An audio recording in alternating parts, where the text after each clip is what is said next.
মুফতি Syed Mohammad Fazlul Karim sorry হাত পাখা প্রতীক উনি পেয়েছেন 1196টি ভোট। কোনো ভোট পায়নি, শূন্য। মনীষা চক্রবর্তী মই প্রতীক 26টি ভোট পেয়েছে। মুফতি সৈয়দ মোহাম্মদ ফজলুল করিম সরি হাত পাখা প্রতীক উনি পেয়েছেন 1196টি ভোট।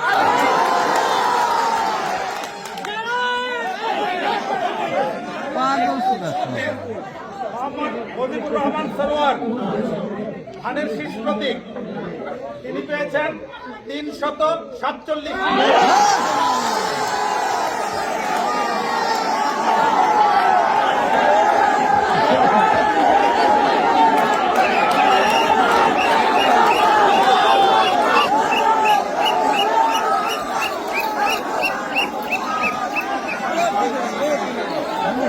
ভালো